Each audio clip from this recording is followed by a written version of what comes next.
नमस्कार। आइए आज सुनते हैं पवित्र अग्रवाल जी की कहानी समझौता। जब माँ का फोन आया तब मैं स्नान घर से बाहर निकल रहा था।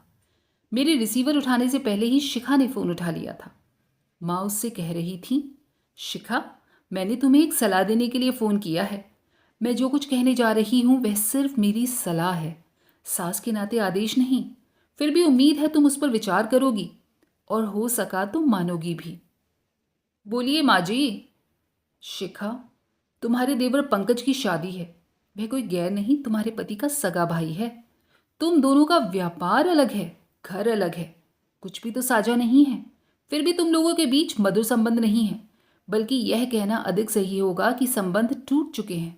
मैं तो समझती हूं कि अलग अलग रहकर संबंधों को निभाना ज्यादा आसान हो जाता है। वैसे उसकी गलती क्या है?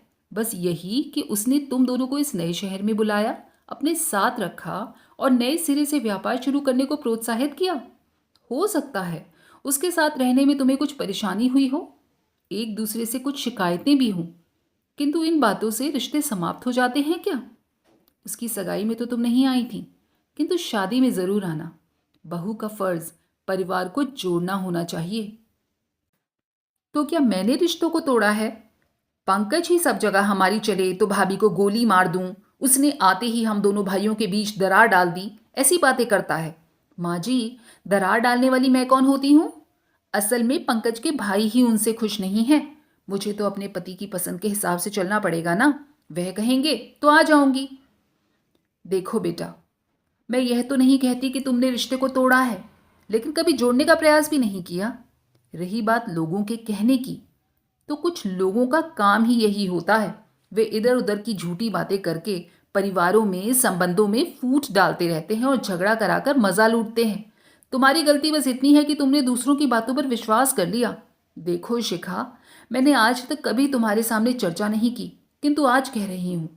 तुम्हारी शादी के बाद किसी ने हमसे कहा था, आप कैसे घर की लड़की को बहू बनाकर लाए हैं। सुना है इसकी भाभी को दहेज के लिए सबने मिलजुल कर बहुत सताया था। परिवार के सभी लोगों का नाम हत्या के सिलसिले में पुलिस में दर्ज था। कुंवारी लड़की है, शादी में दिक्कत आएगी, यही सोचकर रिश्वत खिलाकर उसका नाम घर वालों ने उस केस से निकलवाया था। अगर शादी से पहले हमें यह बात पता चलती तो शायद हम सच्चाई जानने का प्रयास भी करते, लेकिन तब तक तुम बहू बनकर हमारे घर आ चुकी थी। हमने कहने वाले को फटकारते हुए कहा था, शिखा अब हमारे घर की बहू है, आपको हमसे इस तरीके की कोई बात नहीं कहनी चाहिए। वैसे भी आजकल तो ये फैशन सा हो गया है कि अगर लड़की की ससुराल में ना पटे या किसी वजह से वह आत्महत्या कर ले तो पूरे परिवार को दहेज के लिए सताने या हत्या के आरोप में फंसा दो। शिखा, यह सब पुरानी बातें बताकर मैं तुम्हें दुखी नहीं करना चाह रही, बल्कि समझाना चाह रही हूं कि आंखें बंद करके लोगों की बातों पर विश्वास नहीं कर लेना चाहिए। खैर, मैंने तुम्हें पंकज की शादी में आने के लिए फोन किया था। मानना या ना मानना तुम्हारी मर्जी पर निर्भर करता है। इतना कहकर माँ ने फोन काट दिया था। माँ ने कई बार हम दोनों भाइयों के खराब रिश्तों को लेकर मुझे भी समझाने की कोशिश की थी, किंतु उनकी पूरी बात कभी नहीं सुनी, बल्कि उन पर यही दोषारोपण करता रहा कि वह मुझसे ज्यादा पंकज को प्यार करती हैं, इसलिए उन्हें मेरा ही दोष नजर आता है, पंकज का नहीं। इस पर वह हमेशा यहां से रोती हुई ही लौटी थी। लेकिन सच्चाई तो यह है कि मैं खुद भी पंकज के खिलाफ था, हमेशा दूसरों की बातों पर विश्वास करता रहा। इस तरह हम दोनों भाइयों के बीच खाई चौड़ी होती चली गई। लेकिन आज फोन पर ही कही गई माँ की बातें सुनकर मैं कुछ हद तक उनसे सहमत हुआ हूं। माँ यहाँ नहीं रहती, शादी की वजह से यहाँ आई हुई हैं। वह दुखी रहती हैं, इसलिए यहाँ बहुत कम आती हैं। लोग सही कहते हैं, अधिकतर पति पारिवारिक रिश्तों को निभाने के मामले में पत्नी पर भी निर्भर हो जाते हैं, उसकी नजरों से ही अपने रिश्तों का मूल्यांकन करते हैं।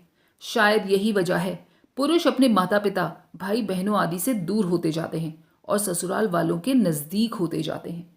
दूसरे शब्दों में यूं भी कहा जा सकता है कि महिलाएं पुरुषों की तुलना में अपने रक्त संबंधों के प्रति अधिक वफादार होती हैं, इसीलिए अपने पीहर वालों से उनके संबंध मधुर बने रहते हैं। बल्कि कड़ी बनकर वे पतियों को भी अपने परिवार से जोड़ने का प्रयास करती रहती हैं। वैसे पुरुष का अपने ससुराल से जुड़ना गलत नहीं है, गलत तो यह है कि पुरुष रिश्तों में संतुलन नहीं रख पाते।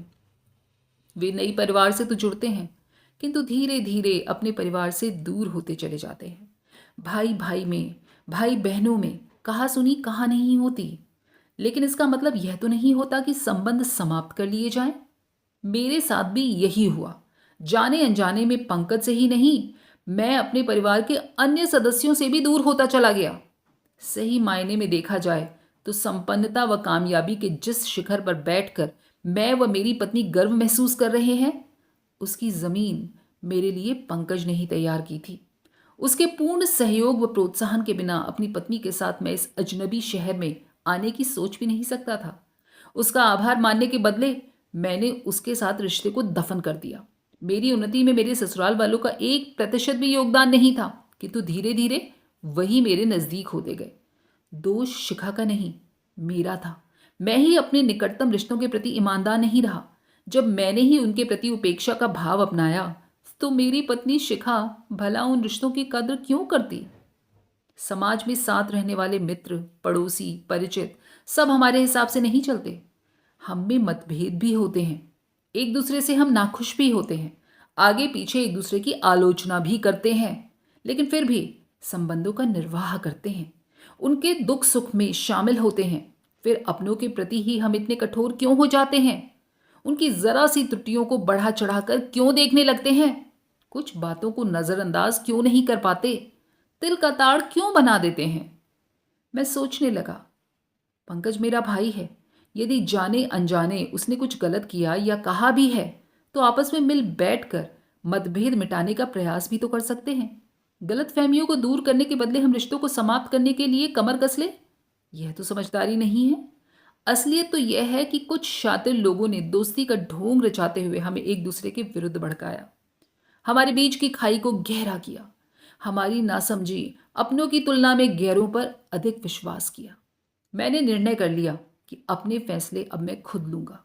पंकज की शादी में शिखा जाए या ना जाए, किंतु मैं समय पर पहुंचकर भाई का फर्ज निभाऊंगा। उसकी सगाई में भी शिखा की वजह से ही मैं तब पहुंच पाया जब प्रोग्राम समाप्त हो चुका था। सगाई वाले दिन मैं जल्दी ही दुकान बंद करके घर आ गया था, लेकिन शिखा ने कला शुरू कर दी थी। वह पंकज के प्रति शिकायतों का पुराना पुलिंदा खोल कर बैठ गई थी। उसने मेरा मूड इतना खराब कर दिया था कि जाने का उत्साह ही ठंडा पड़ गया। मैं बिस्तर पर पड़ा पड़ा सो गया था और जब नींद खुली तो रात के 10 बज रहे थे। मन अंदर से कहीं कचोट रहा था कि तेरे सगे भाई की शादी है और तू यहाँ घर में पड़ा है। फिर मैं बिना कुछ सोच विचार किए देर से ही सही पंकज के घर चला गया था। मानव का स्वभाव है कि वह अपनी गलती न मानकर दोष दूसरे के सिर पर मढ़ देता है, जैसे कि मैंने यह दोष शिखा के सर पर मढ़ दिया। ठीक है, शिखा ने मुझे रोकने का प्रयास अवश्य किया था, किंतु मेरे पैरों में तो बेड़ी नहीं डाल दी थी ना। दोषी मैं ही था। वह तो दूसरे घर से आई है। नए रिश्ते में एकदम से लगाव नहीं होता। मुझे ही कड़ी बनकर उसको अपने परिवार से जोड़ना चाहिए था, जैसे उसने मुझे अपने परिवार से जोड़ लिया है। बाहर वाले कमरे में शिखा थी। वह नहीं जानती थी कि मैं स्नान करके बाहर आ चुका हूं और दूसरे फोन पर मां व उसकी पूरी बातें सुन चुका हूं। मैं सहजता से बाहर गया और उससे पूछा, शिखा, रो क्यों रही हो? मुझे रुलाने का ठेका तो तुम्हारे घर वालों ने ले रखा है। अभी आपकी माँ का फोन आया था। आपको पता है ना, मेरी भाभी ने आत्महत्या की थी। आपकी माँ ने आरोप लगाया है कि भाभी की हत्या की साजिश में मैं भी शामिल थी। कहकर वह जोर जोर से रोने लगी। बस यही आरोप लगाने के लिए माँ ने फोन किया था क्या? उनके हिसाब से मैंने रिश्तों को तोड़ा है। फिर भी वे चाहती हैं कि मैं पंकज की शादी में जाऊं। मैं इस शादी में हरगिज नहीं जाऊंगी। यह मेरा अंतिम फैसला है। तुम्हें भी वहां नहीं जाना चाहिए।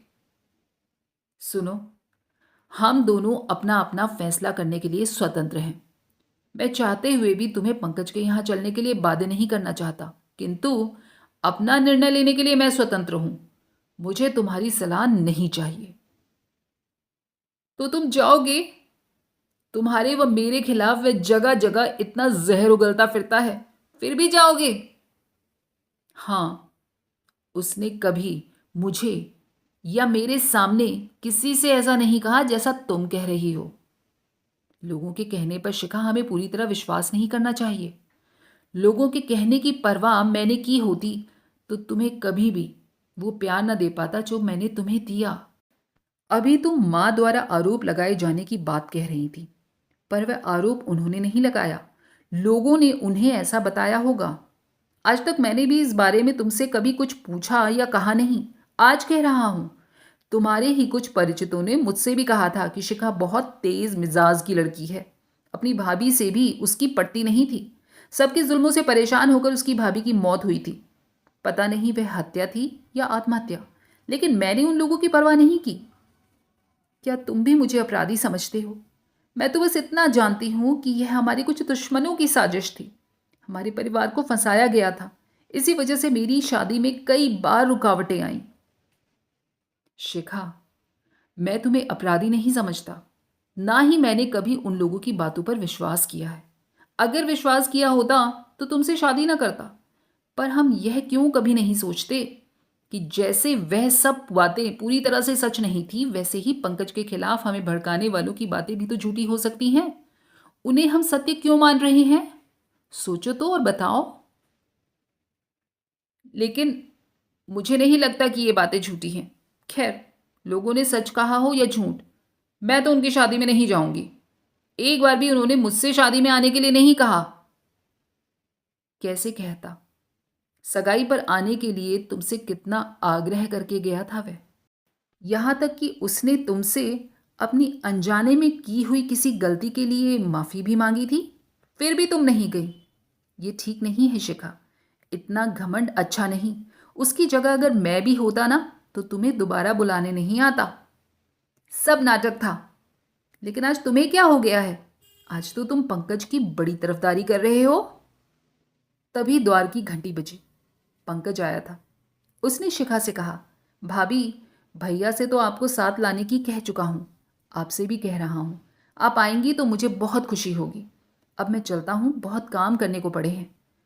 पंकज प्रत्युत्तर की प्रतीक्षा किए बिना ही लौट गया। मैंने पूछा, अब तो तुम्हारी शिकायत भी दूर हो गई कि तुमसे उसने आने को नहीं कहा। अब क्या इरादा है? इरादा क्या होना है?